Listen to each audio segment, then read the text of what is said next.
Binary and the Bible. Welcome to FFRF's Ask an Atheist. I'm Dan Barker. I'm co-president of the Freedom from Religion Foundation in Madison, Wisconsin.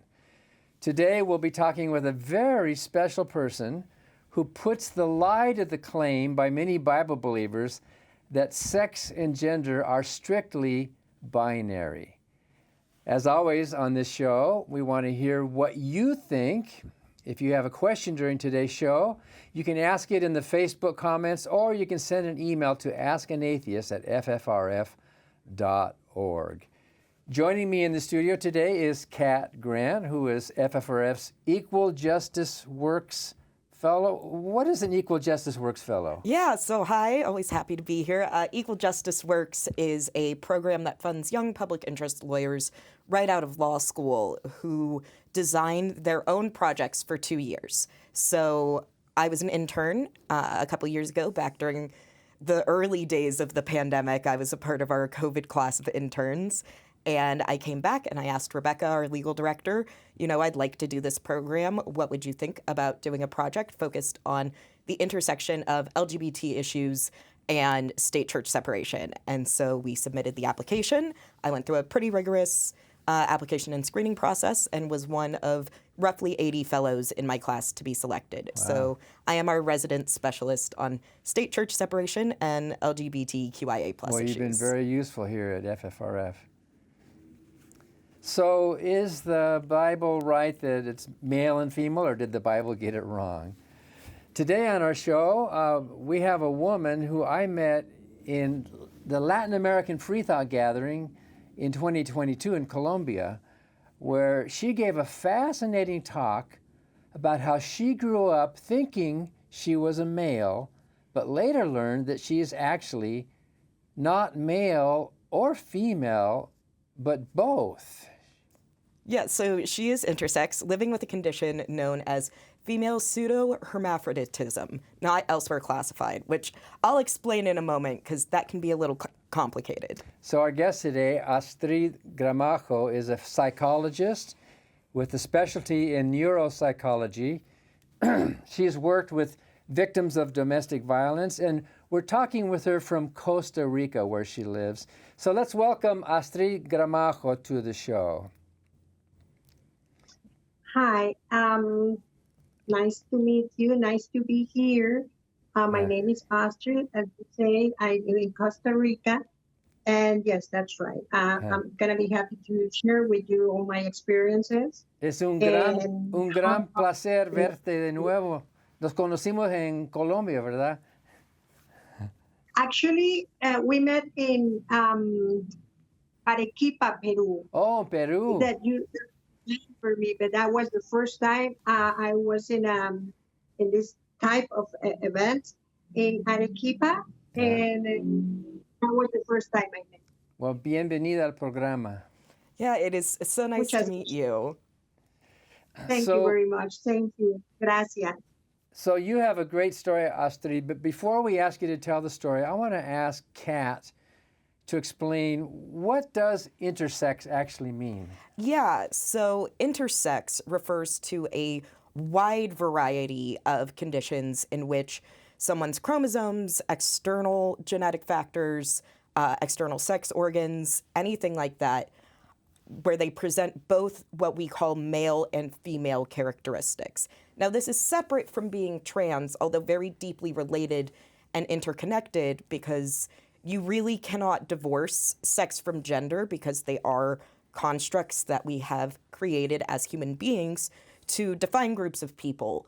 But you also have this idea that, sex is not inherently tied to what your gender presentation is. So according to Interact, which is a major American advocacy group for intersex individuals, roughly 1.7% of the human population is born intersex, and many, many intersex children are operated on without their consent under the age of 2. So that is a major area that we're seeing some of the, in terms of legal movements, some of the hypocrisy in the Christian national movement when it comes to trans issues, intersex issues. Not every intersex person identifies as trans, and not all trans people are intersex. And, the same goes for being non-binary. I'm a non-binary person who is not intersex, but there are plenty of non-binary people who are. So, we are very much united on similar axes of oppression. So is there going to be a test after this? Yes, yes. You can find it on the canvas. It will not be curved, and I'm a very harsh grader. So basically, to sum this up, what you're saying is the Bible was wrong. Yes. The Bible says it's just male and female, but we know, and especially with our guest today, we know that the Bible was wrong. And Astrid, you have a fascinating story. You grew up as a male. I think your name was Jorge, is that right? And now you are Astrid, you're a female. So tell us what happened. Okay. It is so sad because I didn't know anything. I grew up as a male. I was born in Guatemala in 1975. And that society was so, I don't know the term in English, machista. Patriarchal, yeah, Muy machismo. Machismo, correct. Yeah. And then when I grew up, I was confused about what I am because I felt like a woman. And I did recognize myself like a woman. I like everything that women like nails, clothes, but I was a male. My organs, my sexual organs were male organs. And then I got confused. And I remember that when I was a believer, I get on my knees praying and asking God that what happened to me and asking to please take off this confusion of myself. Why? Because I had 5 sisters. I was the third kid of my first 2 sisters. When I was born, my father decided that he wants a male. The doctors told him that you have a person with both sex organs, so you decide what you want. They didn't wait for me to develop my natural attitudes or my natural sex. They decided that they want a male. And then they teach me, but they told that if they teach me to be a male, I was gonna grow up as a male. So I did like to play with dolls and with girls. And I remember they hitting me because they say, you are a male and you have to understand that. So it was pretty sad and I got confused. But then one day I decided to act and become a complete male. Even when my feelings were different, I decided to act as a male because I didn't want to, I didn't want my parents to get mad, to get sad because they really showed that they felt proud of the male they have as a son. So the son they have as a male. So can we back up a second, Astrid? When you were born in the hospital, did the doctor say that you had both sex organs? You were both male and female, and then your father had to pick? Correct. Wow. And they didn't tell no one what happened. They decided that this was going to be a secret. No one in the family knew anything about it, and they decided to grow me up as a male. And wow. All the confusion in my mind took me to depression, but I learned to act as a man, as a male, and that was the way I was. And you got married? So I got married, And actually, my condition in the CIA 10, which is the diagnostic book that doctors use to make diagnostic, my condition is the Q56.2, which is pseudo-hermaphroditism, feminine, and then my genotype, karyotype is XX, which means that I naturally am a female, but my phenotype, which is my characteristics, my body characteristics are of a male. So I look like a male, but I think and I feel like a female. So you can imagine all the confusion I had in my mind. And then one day, a few years ago, it was when I was 42 years old, I had a surgery. And in that surgery, doctors were supposed to remove a testicle, but the test they make to the they remove a testicle, but then the report say that it was an ovarian, and is ovary the right word? Ovary. Yes. So that was very confused, and then I took it to the doctor, and he started making different blood tests and hormones and everything, and then they discovered that I was born with hermaphroditism. So I went to my country to investigate, to find out, and then someone in my family told me the truth. Finally. But I didn't know anything about it. And then I decided to change my name and everything. I mean, the way I wear everything, my life, to female, because that was the way I felt since I was born. But I was denied to live as a female. And you took a DNA test too? Yes, I did. Yeah. I did, and then I did. It shows that my karyotype is XX, which means I'm a female. By genetics, I'm a female. So I decided to change. And it was so hard because what I got from all the people was like,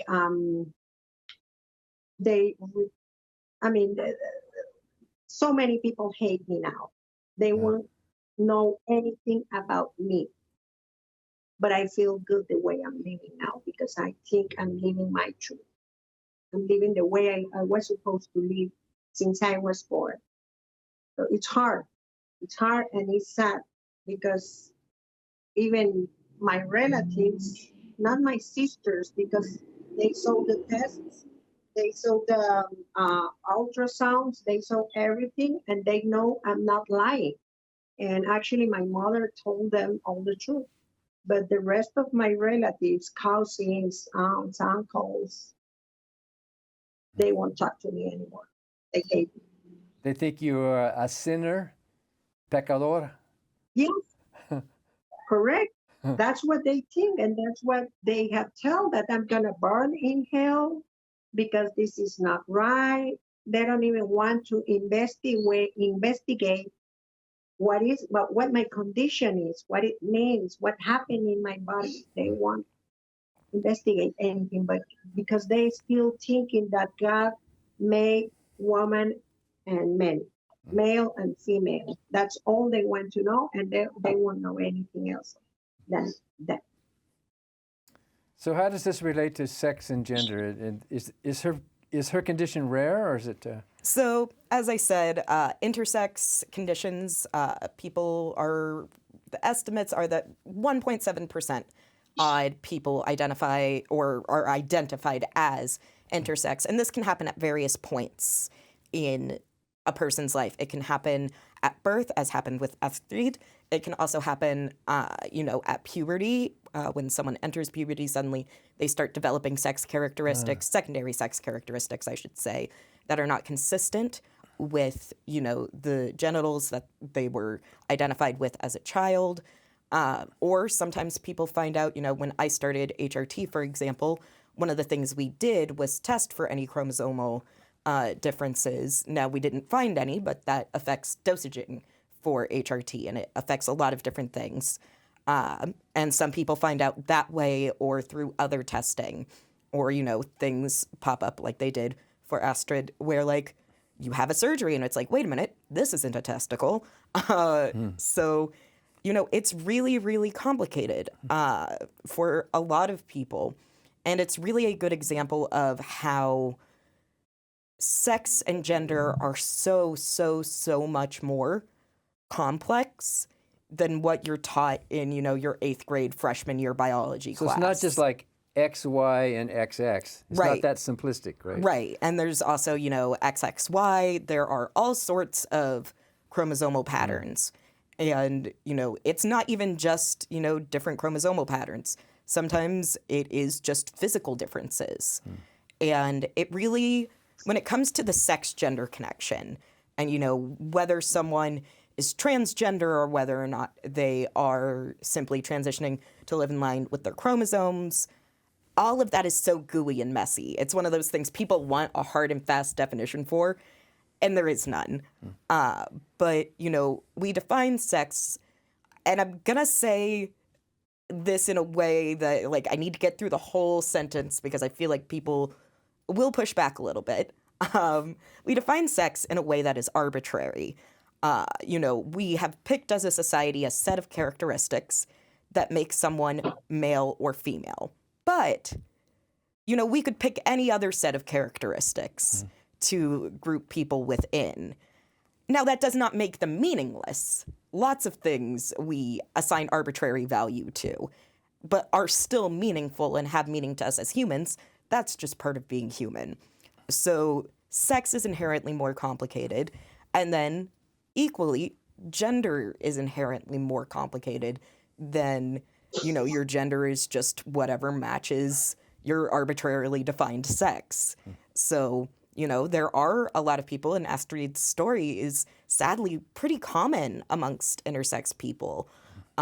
But you also have people who are not intersex at all, who have these same experiences of my internal sense of gender identity does not match my body and what I have been assigned at birth. So this is really what we talk about when we say sex or gender assigned at birth, where, I was assigned female at birth and Astrid, you were assigned male at birth, where those are just determinations that, are made to align us into a predetermined category in society. To put something on the driver's license, right? Right. Yeah. And yet it doesn't always align with someone's internal sense of being. So if there was a God who created the human species, you would think he would have known all this, and it said something about it in the Bible, that it's not just male and female. And it's, I think that's a condition of the Bible was written by people. By men. Yeah. Yes. It was written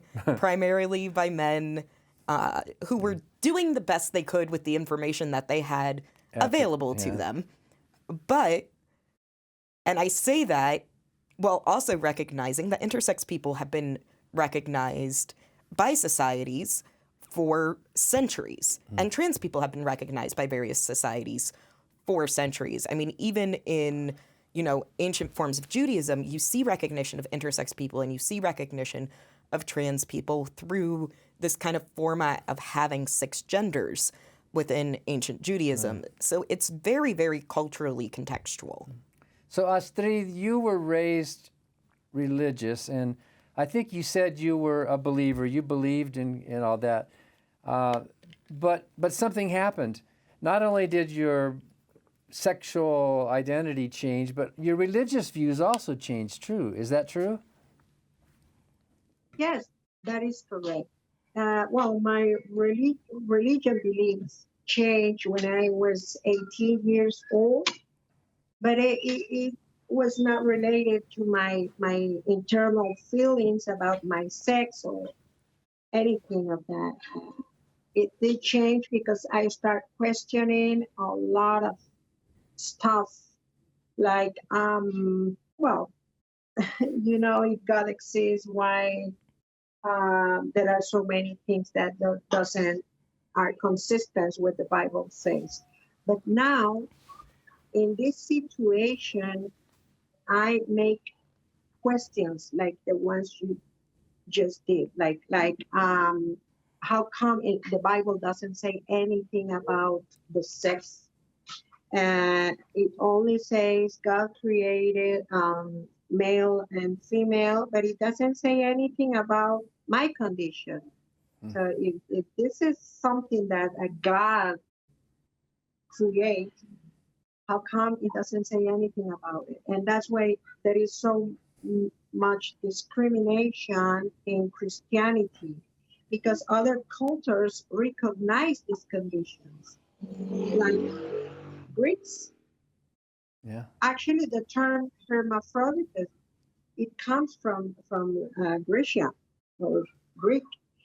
They knew about it. They knew that there were people with both sexual organs. So how come Christianity doesn't say anything about it? How come Judes doesn't say anything don't say anything about it? So that is one of the questions I made years ago. And after knowing all my condition, they are, questions are coming up and coming up and coming up, and I have every day more different questions about the condition, and so many other people suffering from this condition, because I had no people with my same condition. I know the history of another guy that he discovered his both sexes at 57 years old. And I'm like, how come? So I think I remember when you gave your talk, I think you said that you got married and you became a father. Is that true? You have children? That is correct. Wow. Yeah, and that was one of the questions I asked the doctor, because if my genetic test shows an XX, if it shows that I'm a female by my karyotype, is that the right word in English? Yes. Karyotype? Okay, if it shows XX, how come I can have kids as a male? The doctor explained me that any of both sexes, any of both organs may work. And if the male organ, you know, allow me to have kids, my female organs, my utero, my ovary, because I have one ovary, never is gonna work. So that's something I learned. I am still learning different things about my condition. But yeah, that's something rare. And that's why so many people question me, and they think I'm lying. I mean, I don't have to lie. I don't have to destroy my life only because I want to. That's something people don't understand. So what do your children think? Can I ask you that question? What do your children think about having a mother now? They love me and they understand everything, because they saw the tests, they saw the ultrasounds. They went with me to different medical appointments, and well, they have been with me all this time, and they know exactly what happened. So they accept me, they accept what happened to me, they accept my change, and they actually have been, a great apoyo. Help, yeah. Because as I say, the depression was one of the first things that almost took my life, because I got in depression. It was so hard to discover that for over 42 years, I was living a lie. So they have been a great support for me. Is so difficult, and we're so glad to hear that your family, at least your immediate family, has been very supportive, even when your extended family, not so much. So Right. these days, do you call yourself an atheist, an agnostic, a humanist? When it comes to religion, how are you identifying these days? I'm an atheist. I'm an atheist. As I said, I did start reading too much at the age of 18 years old. I did start studying about religions and everything. So I'm an atheist since I was 18 years old. And now I confirm my atheism more and more. So if you have no more questions, maybe we could go to audience questions? Or Yeah, I think it's about that time. It's about that time. So we have some people who have some questions. Maybe you can help us answer them, Astrid. Sure. One of our viewers says, I'm just curious, why even bring the Bible into this topic? There's so much that's not in the Bible, like it doesn't mention dinosaurs, so should we wonder why they are not mentioned? Astrid, is it relevant to talk about the Bible in this discussion? Yes, because that is the book that people use to hate. I mean, most people say that Bible is it's a sacred book, that it was written by God, and they say that all it has is sabiduría. How do you say that? Wisdom. Wisdom, correct. It was really a wisdom book. It should say something about it. So the hate is the main feeling that people has expressed to me along these years. And this is because they base their hate in the Bible. Why? Because they say, Bible doesn't say anything about it, so it shouldn't exist, you're lying. So that's why Bible has much, we have to mention it, because most people base their hate in the Bible. And I would also add that even amongst non-believers who maybe have an issue with the idea of trans issues and intersex issues, I think it's really important to remember that, especially in the West, we live, unfortunately, in a very heavily colonized Christian culture.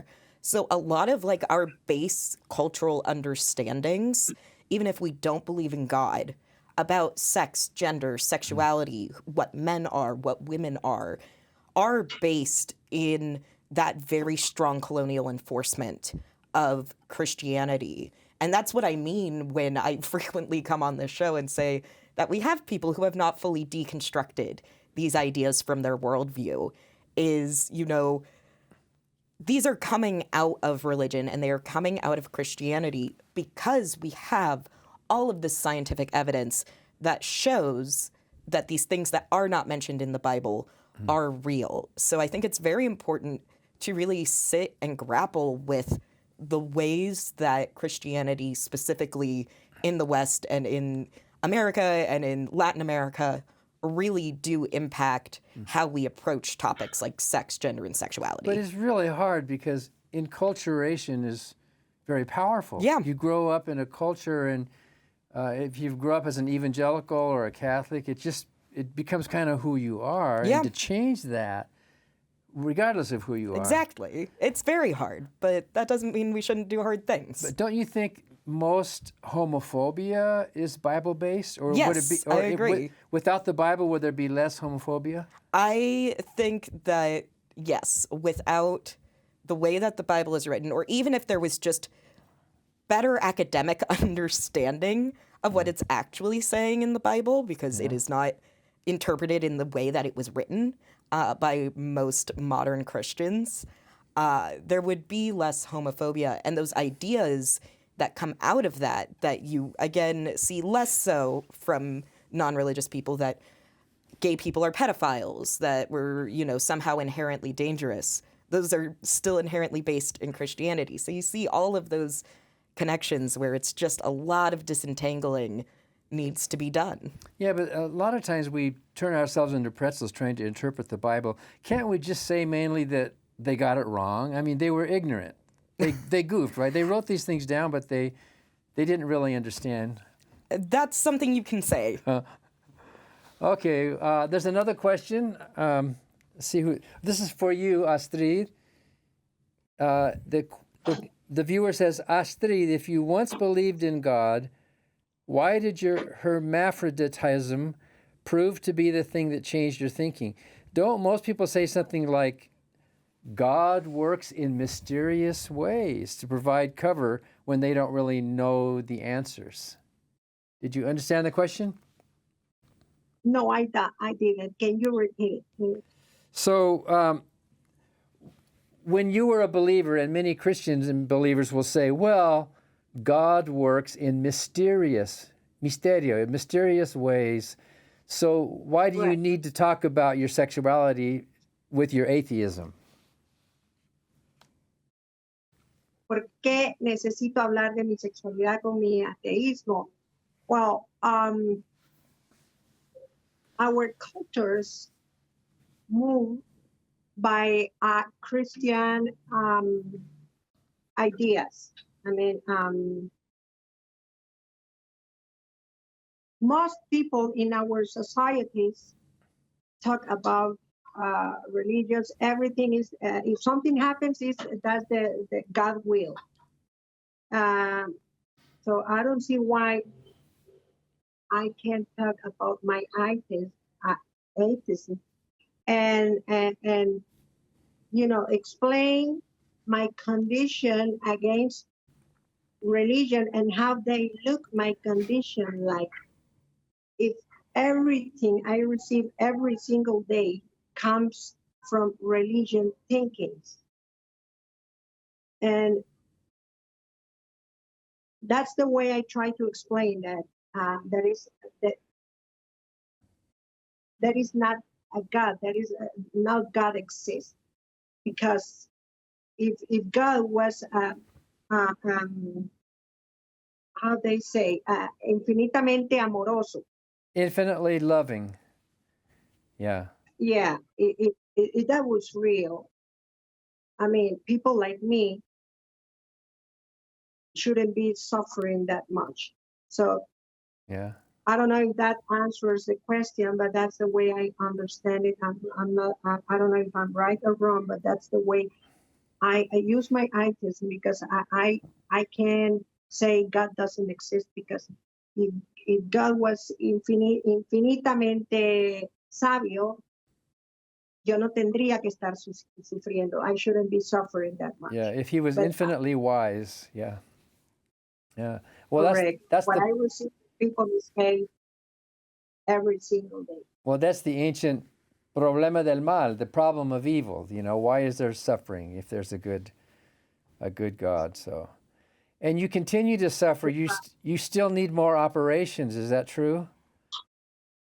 Yes, that is right. I still may, well, actually, I have a different condition, nothing related with my Oh. sexual issue, but it's something in the last surgery. Actually was the surgery when they removed the testicle. In that surgery, I had a damage in 6 nerves. So right now, I using morphine every single day, because I get in pain like 6. I have crisis and pain so many times a day. So to take that off, to take that pain off, I need a surgery. So I still working on that. But yeah, I need surgeries for my nerves and for my sexual condition, because there are so many things I would like to change. Well, But Astrid, it costs money. I feel very, very sad and very compassionate about your situation, but I can promise you I will not pray for you. So, Right. so we have a question. I don't mean to make light of it. I know you're suffering, but if there's an answer, it'll be a natural, physical answer, not supernatural. Here's a question that maybe is for you, Kat, or maybe Astrid, you can help answer it too. Does Generation Z seem to have these bigoted views on sex and gender less than previous generations? Yes, so statistically we see that, over time, as generations and as we have a better understanding of science, Gen Z absolutely has, created a better, more accepting world. I'm right on that fun little cusp of, I remember 9/11, but only barely. So I'm kind of a millennial. I'm kind of Gen Z. I'm right there. So you're bi, right? Yeah. I've never made a decision in my life, not about my gender and not about my generation. But statistically, yes, we definitely see that Gen Z, I think both because of the increased science that we have, the increased representation we have in media. I think that social media has been really, really helpful because it's helped people connect, whereas you were in isolated communities. I didn't meet another trans person in person until I was in college, but I met plenty of trans people online as a teenager, and that was very helpful to me. And so I think we're very much more connected. And then I think the fact that religion is playing less and less and less of a role in people's lives and how they determine morality and whose lives are valuable and how social sexual roles are more moral. Yeah. You also see that correlation with Gen Z, and I think that definitely also plays a role. So Astrid, do you think los jóvenes son más tolerantes que los viejos? Are younger people more? Absolutely. Yeah? Yes, yes. I was born in 1975. At that time, it was prohibited to talk about sex. Now it's easier. We have the social media,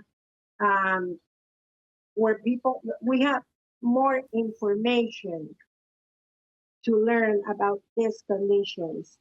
And in the 80s, actually, the homosexuality was removed from the diagnostic manuals, the DSM, yeah.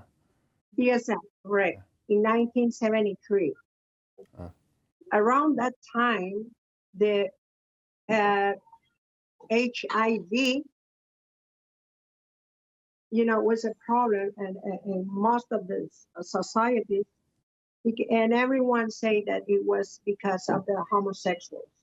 So there were too much hate at that time, but everything has changed. Now, young people are more mind open to this situation, and they actually, I love when I see some news when young people support or help another guy that wants to wear as a female. And I have seen some guys wearing female clothes to show that they are supporting that guy because they feel that he has the right to express himself and be the way he wants to be. We didn't have that and in the 80s or 90s. Now it's completely different. Yeah. Well, I hope the young people will start voting now to make a difference. Well, thank you, Astrid Gramajo, for being a fascinating guest with us today and for telling your story with us.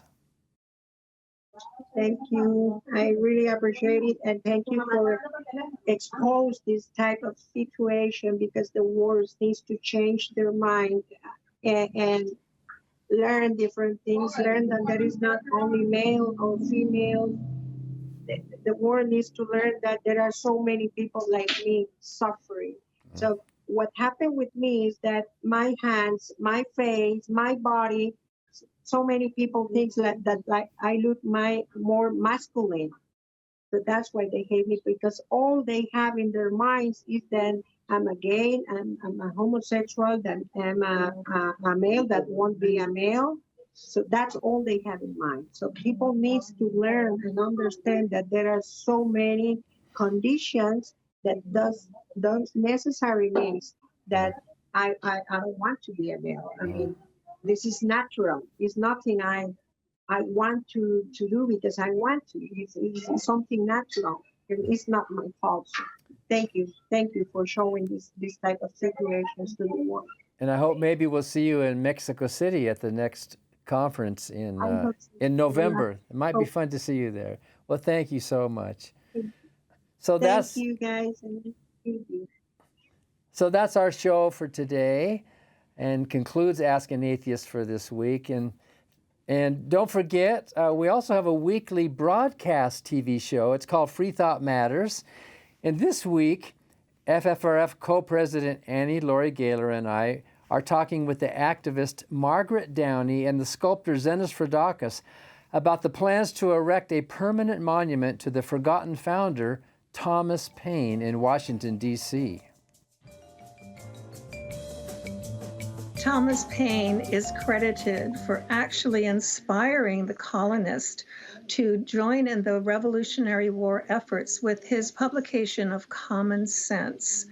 And then when the war was going on, he inspired the troops by writing American Crisis, 13 pamphlets that were distributed and read by the troops. We are so proud of honoring Thomas Paine for those reasons and much, much more. But to answer the question as to why he is not honored up to this date, we just have to admit that as a freethinker, Thomas Paine's reputation was under question, mostly by religious people that didn't like that he questioned the Bible. You can see Free Thought Matters on TV stations all across the U.S. and also on FFRF's Facebook and YouTube channels. We also have a weekly radio show. This week on Free Thought Radio, Annie, Laurie, and Dan will be talking with Danielle Nagel, the director of the early feminist Matilda Joslyn Gage Museum in New York. You can find out how to hear Free Thought Radio at ffrf.org/radio. If you're a member of FFRF, thank you for joining. If not, we invite you to join us. Check out our website at ffrf.org. We'll see you next week on FFRF's Ask an Atheist.